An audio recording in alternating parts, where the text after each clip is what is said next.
Plaza de España still looks very grand, but the buildings are considerably more solid than the economy.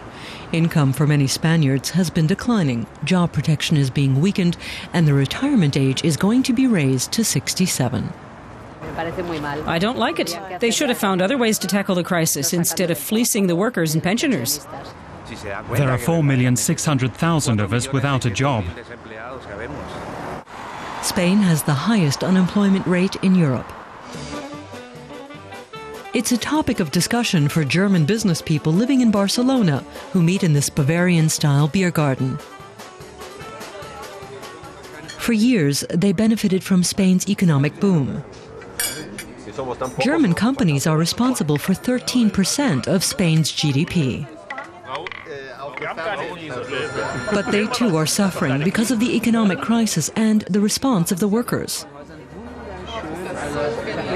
The mood is marked by insecurity. We're currently in a phase in which we do not know how the economy will develop, nor do we know how the conflict over the labor market will turn out. What does that conflict look like? The government is planning changes, including relaxing the rules on firing and on compensating workers who are laid off. There's a conflict with the unions, and it's hard to tell what the outcome will be. Arvato is a German-owned printing company that has a plant in Barcelona. The presses are still running, but no longer at full capacity.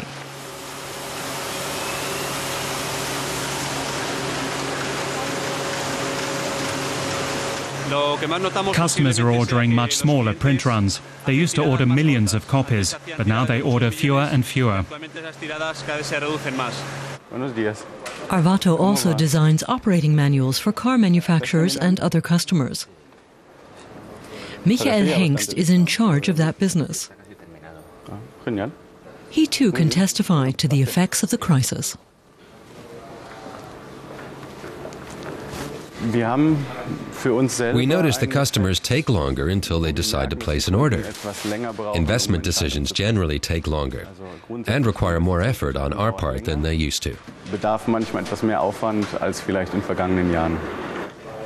Arvato thinks the crisis itself could lead to more business.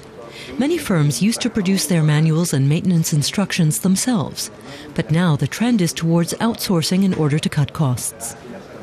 The people working here are not frightened of losing their job, nor are they particularly concerned about the changes underway on the labor market. Less pay, fewer rights, longer working hours. Workers don't like the government's plans. But if you think about the situation and what needs to change, you can understand why the government is doing what it's doing. I don't see the problem, and I don't know what's being planned. It's not that I don't care, but I have more important things to do. The Spanish government is aiming to cut spending by 8% next year as part of its efforts to pull the country out of its serious economic crisis.